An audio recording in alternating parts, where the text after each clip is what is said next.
ሀገር የምትጸናው በጠንካራ አንድነት፣ በዜጎቿ የተባበረ ክንድና በዘመነ የጦር መሳሪያ ብቻ አይደለም።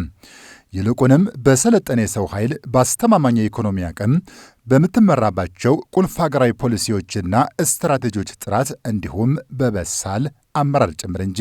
ጠንካራ ኢኮኖሚ ለጠንካራ ወታደራዊ አቅም ግንባታ ወሳኝ የመሆኑን ያክል ጠንካራ ወታደራዊ ተቋም መገንባት ደግሞ የአንድን ሀገር ሉዓላዊነት ለማስከበር አይነተኛ መሳሪያ መሆኑን በቅርብ ጊዜ ብቻ የተስተዋሉ ዓለም አቀፋዊ ክስተቶች ሕያው ምስክር ናቸው።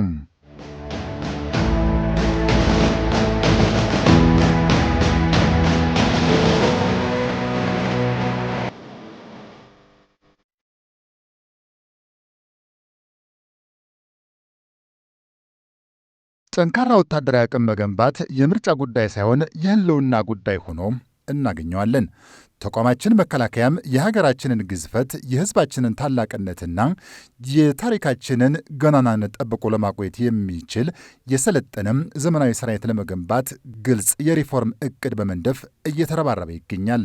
ከሪፎርም መገለጫዎች አንዱ ፕሮፌሽናል ዘመናዊ ሰራዊት ግንባታ ሥራ ሲሆን ለዚህም የመከላከያ ትምህርትና ሥልጠና ዋና መምሪያም ቁልፍ ሚና እየተጫወተ ነው።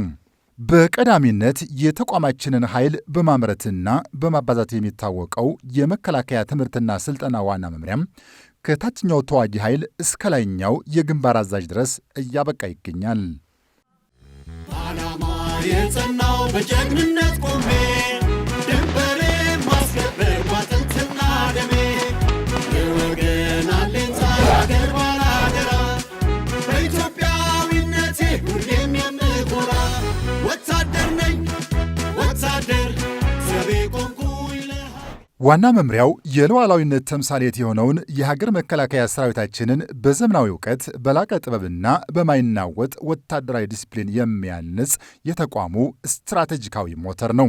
የመከላከያ ትምህርትና ሥልጠና ዋና መምሪያ ቴክኖሎጂን ከወታደራዊ ሳይንስ፣ ስልታዊ መሪነትን ከጽናት ጋር በማጣመር የሀገርን ሉዓላዊነትና የሕዝብን ሰላም በአስተማማኝ ሁኔታ የሚያስጠብቅ ዘመናዊ ብቁና ፕሮፌሽናል ኃይል የመገንባት ጥረቱን አጠናክሮም ቀጥሎበታል። የመከላከያ ትምህርትና ሥልጠና ዋና መምሪያም በስሩ በዘመኑ ወታደራዊ ሳይንስና ጥበብ የተቃኙ በርካታ ወታደራዊ ማሰልጠኛ ትምህርቶችንና ኮሌጆችን አካቶ ይዟል። በሙያ በአካል ብቃት በእውቀት ሰልጥኜ የወጠርኩ ወታደር ነኝ በእሳት ተፈትኜ። ዋና መምሪያው በእነዚህ ማሰልጠኛ ትምህርት ቤቶችና ኮሌጆች መሠረታዊ ወታደሮችን፣ ልዩ ልዩ የሙያ ባለቤት የሆኑ የሰራዊት አባላትን፣ ከፍተኛ የቴክኖሎጂና ታክቲካል ባለሙያዎችን፣ ተተኪ መስመራዊ መኮንኖችን፣ የመከላከያ ሰራዊታችንንና የወዳጅ ሀገራትን ከፍተኛ መኮንኖች በብዛትና በጥራት ያሰለጥናል። የጸናው በጀግንነት ቆሜ ድንበሬ ማስከበር ባጥንትና ደሜ የወገን አለኝታ ሀገር ባላደራ በኢትዮጵያዊነቴ ሁሌም የምኮራ ወታደር ነኝ ወታደር። በመከላከያ ትምህርትና ሥልጠና ዋና መምሪያ ስር ከሚገኙት ከእነዚህ ዘመናዊ ወታደራዊ ኮሌጆች መካከል ስመጥሩና ታዋቂው የመከላከያ አዛዥነትና ስታፍ ኮሌጅ ይገኝበታል። ወታደር ነኝ ወታደር ዘቤ ቆምኩኝ ለሀገር ወታደር ነኝ አርበኛ መቼም የማልተኛ። ወታደራዊ ሳይንስን ከዘመናዊ እውቀት ጋር አዋህዶም የዛሬ ታክቲካል የነገ ኦፕሬሽናልና ስትራቴጂስት መሪዎችን የሚቀርጸው ታላቁ ተቋም የመከላከያ አዛዥነትና ስታፍ ኮሌጅ ነው። ከተለያዩ የመከላከያ ኃይላችን ከፍተኛ መኮንኖችን ተቀብሎ በማስተማር በማሰልጠንና በስልታዊ የአመራር ኃላፊነት ደረጃ በማዘጋጀት በሀገር ውስጥና በቀጠናው ሁሉን አቀፍ ወታደራዊ ግዳጆችን በተናጠልና በህብረት ዘመቻዎች መፈጸም እንዲችሉ ማብቃት ለኮሌጁ የተሰጠ ተልዕኮ ነው። የጸናው በጀግንነት ቆሜ ድንበሬ ማስከበር ባጥንትና ደሜ የወገን አለኝታ ሀገር ባላደራ በኢትዮጵያ። የቡድን ሥራም፣ ፕሮፌሽናሊዝም፣ ችግር ፈችነት፣ ብቃትና ውጤታማነት የኮሌጁ እሴቶች ናቸው። የመከላከያ አዛዥነትና ስታፍ ኮሌጅ የሀገርን ሉዓላዊነትና የአህጉራችንን ሰላም የሚያስከብሩም የጦር መሪዎችን በላቀ ብቃት እያዘጋጀ ይገኛል። ኮሌጁ የተመሠረተበት ዋና ዓላማ የሰራዊታችንን የታክቲካል አመራሮች የመምራት፣ የማቀድ፣ ስልታዊ ውሳኔዎችን የመወሰንና የማዋጋት አቅም ለማሳደግ ነው። በኮሌጁ የሚገቡ ከፍተኛ መኮንኖች ወታደራዊ ጥበብን ብቻ ሳይሆን ቀጠናዊና ዓለም አቀፋዊ ጂኦፖለቲካንና መሪነትንም ጠንቅቀው ይማራሉ። ለዚህም ኮሌጁ በየትኛውም አይነት የውጊያ አውድ ሰራዊቱን አዋግተው ድል ማምጣት የቻሉ ብቃት ያላቸውን አዛዦች ከዚህ በፊትም በብዛት አፍርቷል። አሁንም በማፍራት ላይ ይገኛል።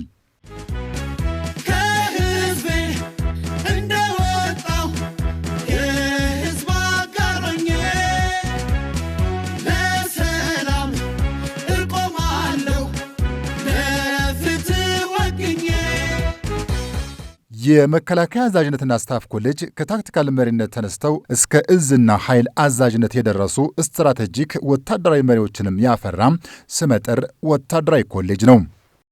በኢዝ አመራር ደረጃ የሚገኙትን ከፍተኛ ጀነራል መኮንኖቹን ያፈራ ኮሌጅ ነው። ከዛ ውጪ በጎን ለጎን የተለያዩ የአቅም ግንባታ ስራዎችን በየኢዞቹ እየሄደ ስልጠናዎችን በመስጠት ጉልህ ሚና እየተጫወተ ያለ ኮሌጅ ነው። ኮሌጁ እንደምታወቀው የአዛዥና ስታፍ ኮሌጅ ነው። የስታፍ አመራሮችን ያሰለጥናል፣ የዩኒት አዛዦችን ያሰለጥናል። ሁለቱን አጣምረው ብቃት ያላቸውን የቢሮ ሰራተኞች፣ ብቃት ያላቸውን በአውደ ውጊያ ላይ የሚመሩ ኮማንደሮችን በማሰልጠን ረገድ ከፍተኛ ሚና ተጫውተዋል። መከላከያ አዛዥና ስታፍ ኮሌጅ ዋና ተግባሩ በተለያየ ደረጃ በተለይ ደግሞ በክፍለ ጦርና ከዛ በላይ ባለ ደረጃ ሰራዊቱን የሚመሩ፣ የሚያዋጉ፣ የሚያደራጁ ብቁ ኮማንደሮችን የማፍራት ተልዕኮ ይዞ እየተንቀሳቀሰ ነው። ከአጠቃላይ ራዕይ አንጻርም ካየነው አፍሪካ ውስጥ ዋና የአዛዦች ማሰልጠኛ ማዕከል ሆኖ የመውጣት ራዕይ ሰንቆ እየሰራ ያለ ኮሌጅ ነው።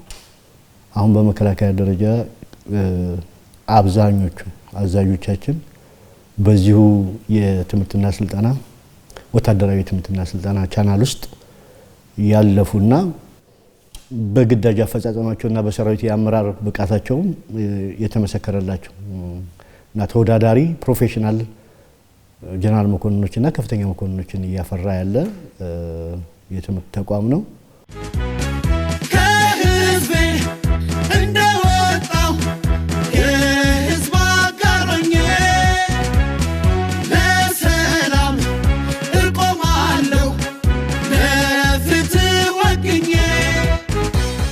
በስልጠና ዋና መሪያ ስር ወደ 13 የሚሆኑ የስልጠና ማዕከላትና ኮሌጆች አሉ።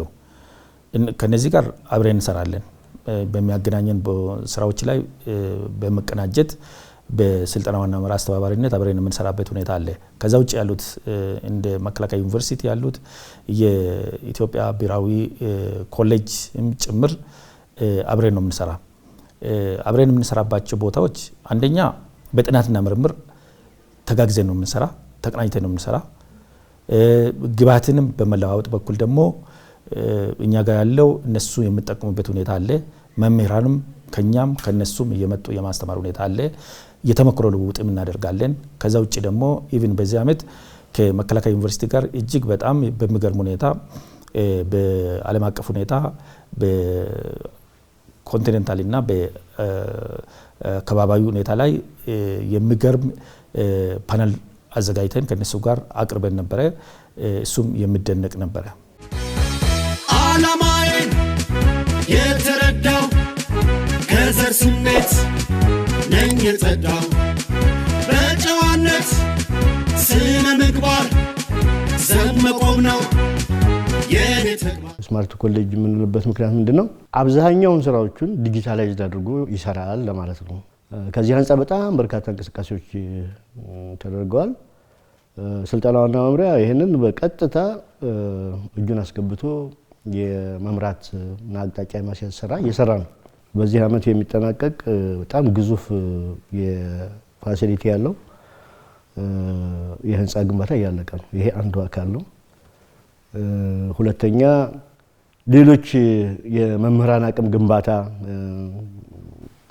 በስፋት እየተሰራ ነው። የመምህራን አቅም ግንባታ በሀገር ውስጥም በውጭ ሀገርም ማሰልጠን ለመደገፍ እና ለሱን ለተግባራዊ ለማድረግ በጣም አስተዋጽኦ እያደረገ ነው። እሱም ብቻ ሳይሆን በጣም በርካታ የተሞክሮ ልውውጦች እና ጉብኝቶች በተለያዩ ሀገሮች አቻ ተቋማት ጋር የማመቻቸትና የመስራት ጉዳይም ከዚሁ ጋር አብሮ መያያዝ ነው። የኮማንድ አባላት ተቀናጅቶ አብሮ በመስራት ለመማር ማስተማሩ ሂደት ከፍተኛ ሚና ጥራት እንዲኖረው ብቁ አመራሮችን እንዲፈሩ የሚያደርግ ሂደት ነው የምንከተለው። የመከላከያ አዛዥነትና ስታፍ ኮሌጅ ጥራት ያለው ትምህርት ይሰጣል።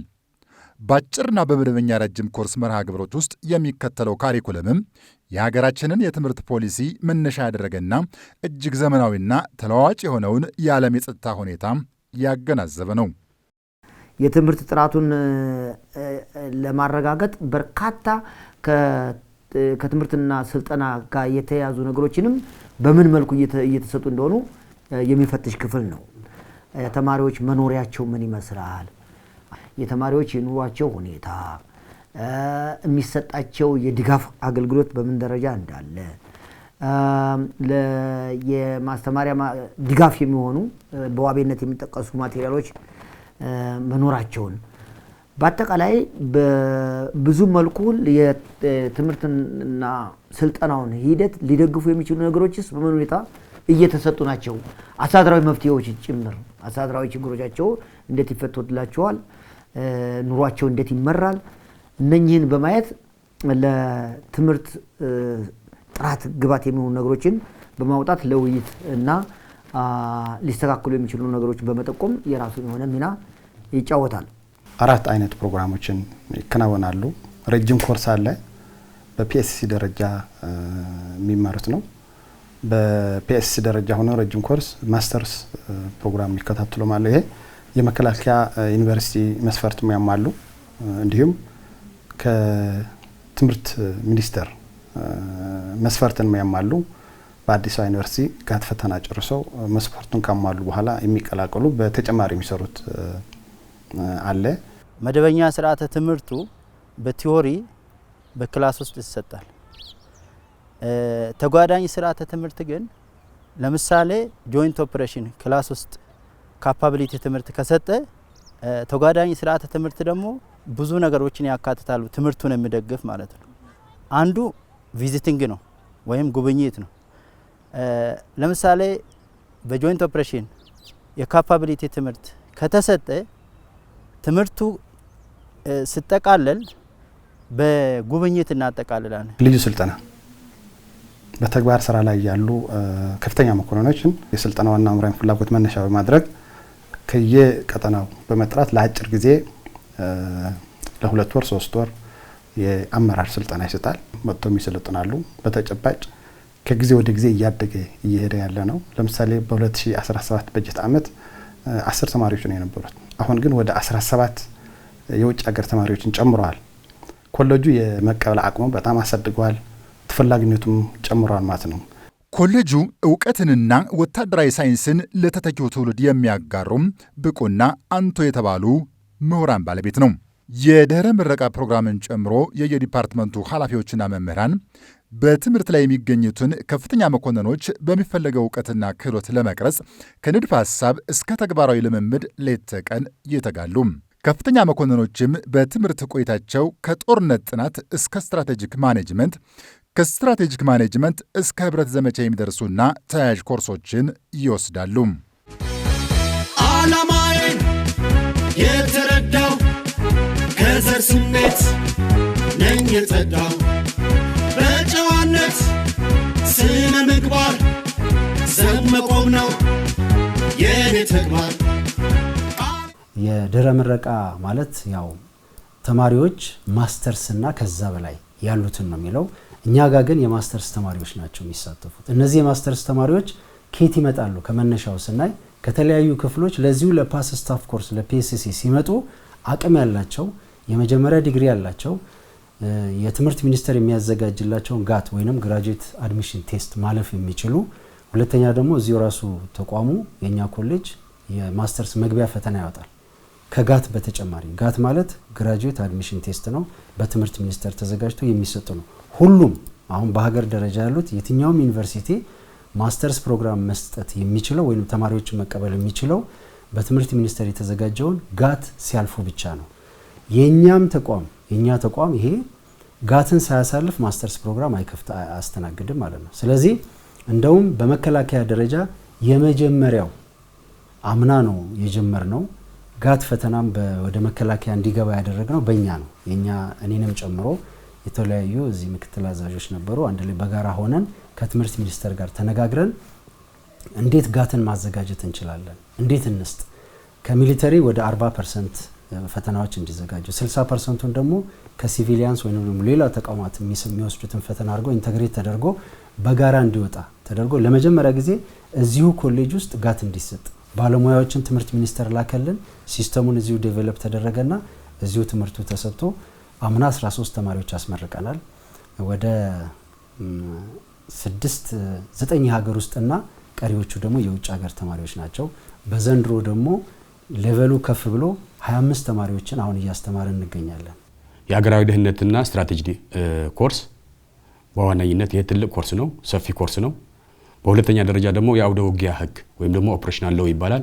ይህም ሰፊ ኮርስ ነው። ስለዚህ ዲፓርትመንቱ እነዚህ ኮርሶችን በመያዝ የመማርና ማስተማር ሂደቱን ያከናውናል። እዚህ የሚማሩ ሰዎች ደግሞ እዚህ የሚማሩ አመራሮች ደግሞ በተለያዩ ጊዜ በጦርነት ውስጥ ያለፉ ሰዎች ናቸው። ምናልባት እኛ አሁን ዓለም የደረሰበትን አካዳሚካሊ ሳይንሱ ምን ይላል? ለምሳሌ አመራር ሊደርሺፕ ስታስተምር መሪዎች ናቸው ባይ ዲፎልት። የራሳቸው ፍልስፍና አላቸው፣ የራሳቸው ልምድ ያላቸው፣ የራሳቸው እውቀት አላቸው። ግን አጠቃላይ ሳይንሱ ደግሞ ምን ይላል የሚለውን ነገር አንስተን ከሳይንሱ አንፃር ያለውን ጋፓቸውን እንዲሞሉ ነው የምናደርገው። ከዛ ረገድ የኛ ድርሻ ምንድነው? አክሰሱ እንዳለው ሰው ቴክኖሎጂ የደረሰበት ዘመን የደረሰበትን አሁን ሌሎች ሀገሮች እንዴት እየሰለጡ፣ ሌሎች ሀገሮች እንዴት ኃይል እያዘጋጁ፣ ሌሎች ሀገሮች ሰራዊታቸው እንዴት ይመራሉ የሚለውን ነገር ከኛ ጋር አያይዘን ኮንቴክስቹዋላይዝ አድርገን ያላቸውን ነገር በዚህ ይዘው የሌላቸውን ነገር ደግሞ ሳይንሳዊ የሆነ መንገድ ሞልቶ ወደ ክፍላቸው እንዲመለስ በሚያስችል መልኩ ነው የምናስተምረው። እንግዲህ ያው ህብረት ዘመቻ ማለት በዚህ ኮሌጅ ውስጥ ተማሪዎች በመጨረሻው ፕሮግራም የሚሰጣቸው የትምህርት አይነት ነው። ያ ማለት ምን ማለት ነው? እንግዲህ ያው ሲጀመር የአመራርነት ዲፓርትመንት ይማራሉ። ከዛ በኋላ ወደ ጦርነት ጉዳዮች ገብተው ስለ ጦርነት አስተሳሰቦች ይማራሉ።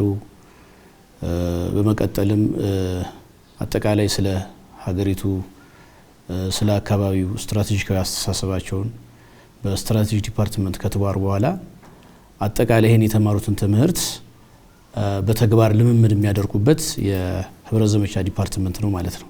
በተጨባጭ ስለ ዓለም አቀፍ ያለው የደህንነት ሁኔታ፣ ስለ ቀጠናው ያለው፣ ስለ አህጉሩ፣ ስለ ውስጣዊ የደህንነት ሁኔታን ሳያውቁ ጠላትና ወዳጅ ሳያውቁ ወይ ደግሞ ጠላት ትክክለኛ ጠላት ሳያውቁ ውጤታማ ናቸው ለማት ከባድ ይሆናል። ስለዚህ አስቀድመህ ያለው አጠቃላይ የጠላት አሰላለፍ ሁኔታ በጥልቀት ማወቅ ለግዳጃቸው ውጤታማነትን የራሱ አስተዋጽኦ አለው። ከህዝቤ እንደወጣው የህዝብ አጋሮኜ አሁን በቅርብ ጊዜ የተደረጉ የጸረ ሽምቅ ውጊያዎች ላይ እጅግ በጣም ጎልተው የወጡ የኮሌጁ ተመራቂዎች አሉ። ስማችንን እያስጠሩ ነው። እጅግ በጣም አመርቂ ስራ እየሰሩ ነው። የዚህም ውጤቱ ብለን መግለጽ የሚቻለው ትምህርትና ትምህርት ነው።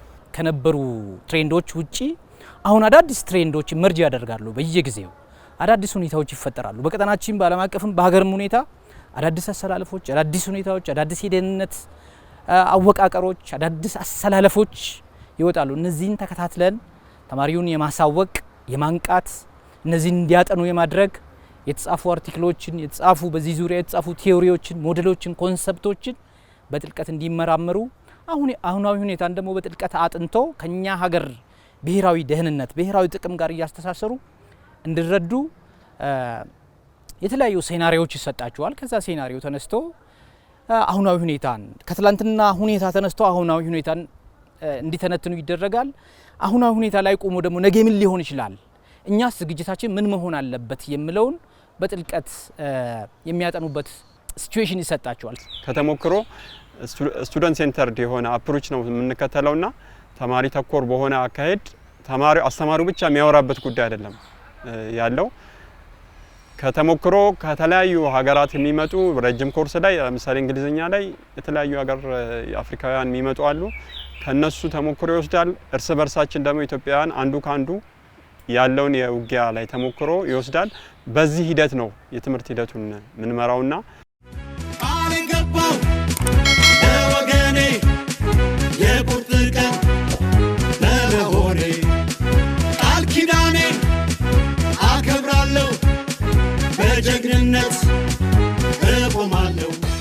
ጠቅላላ ስለ ጦርነት ንድፈ ሐሳብ እሱ በ3 ክሬዲት አወር ወይም ደግሞ በ48 ሰዓት ይሰጣል። ከኮሌጁ ካለው ዲስክሪፕሽን ተነስተን የኢትዮጵያ የጦርነት ልምዶች የምንላቸው በ19ኛውና በ20ኛው ክፍለ ዘመን የነበሩት ለምሳሌ በ20ኛው ክፍለ ዘመን ብንል የቅርቦችን የኢትዮ ኤርትራ፣ ኢትዮ ሶማሊያ የሚባሉት ናቸው። በ19ኛው ክፍለ ዘመን የነበሩ ደግሞ እነዚህን መቅደላ፣ መተማ፣ አድዋ የጣሊያን የመጀመሪያ ወረራ የምንላቸውም በሁለተኛ እንሰጣለን። የዓለም የጦርነት ልምዶች በ20ኛው ክፍለ ዘመን የሚባላል አንደኛውና ሁለተኛ የዓለም ጦርነት የሚባሉት እሱም የራሱ ክሬዲት አወር ተቀምጦለት የሚሰጥ ነው። በአማርኛና በእንግሊዝኛ ነው እስካሁን ሙዳቸው። ሌላኛው መደበኛ ያልሆነ ጦርነት አሁን በተጨባጭ በዓለም ላይ እየታየ ያለው ኢቭን በእኛ ሀገርም እየተደረገ ያለው የጦርነት አይነት ቀጻይም ያለው መደበኛ ያልሆነ ጦርነት የሚባል ወይም ደግሞ ኢሬጉላር ዋርፌር የሚባለው ይህም በአማርኛና በእንግሊዝኛ ይሰጣል። ዓላማዬን የተረዳው ከዘር ስሜት ነኝ የጸዳው በጨዋነት ስነ ምግባር ዘብ መቆም ነው የኔ ተግባር። ኮርሱ አጠቃላይ ከፍተኛ መኮንኖቹ ስለ ዓለም አቀፍ የደህንነት ሁኔታዎች፣ ስለ አህጉራዊ የደህንነት ሁኔታዎች፣ ቀጠናዊ ሁኔታዎች፣ አገራዊ የደህንነት ሁኔታዎች አጠቃላይ ያለው ሁኔታ እንዲገነዘቡ ወይም ደግሞ እንዲያውቁ ነው የሚደረገው። ስለ ጦርነት ማስተማር ብዙ ጥቅም ነው ያለው። ወይ ከጦርነቱ መላቀቅ ካልሆነ በስተቀር ጦርነቱ ላይ እስካለ ድረስ ያለፉ ጦርነቶችን ካላወቃቸው አሁን ያለው ጦርነት ምን ማለት እንደሆነ እንትናትልም ለምሳሌ ስለ በፊት ስለነበሩ ስለነ ናፖሊዮን ስለነ ፈረንሳይ ስለነ ጀርመን ስለ ዓለም ጦርነት ስናወራ ስለ አድዋ ጦርነት ስናወራ እዚያ ጋር ምን ወስዳቸው ሌሰኖች አሉ። ለምሳሌ አሁን ስለ አድዋ ጦርነት ስናወራ አንድ ክሪቲካል የሆነ ምሳሌ ማንሳት ይችላል። መረጃ የሚሰጥ ሰው ነበር። የአድዋ ጦርነት እንትን ሲል ባሻ አወሎ የሚባል ሰው ነበር። አሁን መረጃ ምን ያክል ጥቅም እንዳለው ከዚያ ጋር የሚወስዱት ነገር አለ በዚያን ዘመን ማለት ነው። ሶ በዚያን ጊዜ እንደዚህ አድርገው እነዚህ ሰዎች ምንም ቴክኖሎጂ ባልነበረበት ሰዓት ላይ ካሸነፉ እኛ ደግሞ ለምንድን ነው ማናሸንፍ የሚለውን ነገር እንትን እንዲያደርጉ ያደርጋቸዋል። ከዚያ የምትወስደው ሌሰን አለ በጥንካሬም በድክመትም። ለምን ጦርነቱ ተፈጠረ? ምንድነው የነበረው ጥንካሬ? ምንድነው የነበረው ድክመት? ምንድነው የተጠቀሙት ስልት የሚለውን ነገር ተወስዳለ። ከዚያ ወደዚህ ታመጣዋል። አሁን ሌሎች ተጽዕኖዎች አሉ። ለምሳሌ ቴክኖሎጂ አለ። መረጃ ከመቅስፈት ነው የሚደርሰው። አሁን እንደዚህ አይነት ነገሮች አሉ። ሶ አሁን ይሄንን እንዴት ነው ማድረግ የምንችለው የመረጃ የበላይነት ለማግኘት በምንድን ነው የሚለውን ነገር ቴክኖሎጂውን ተጠቅሞ እንዲጠቀም ያደርገዋል። ትናንትና ያለምንም ቴክኖሎጂ ጦርነት እንዲያሸንፉ ነበር። ያለምንም ዘመናዊ መሳሪያ ያለምንም መረጃን በቴክኖሎጂ መሰብሰቢያ አክሰስ ባልነበረበት ጊዜ እና ከዚህ ብዙ የሚወስዱት ነገር አለ።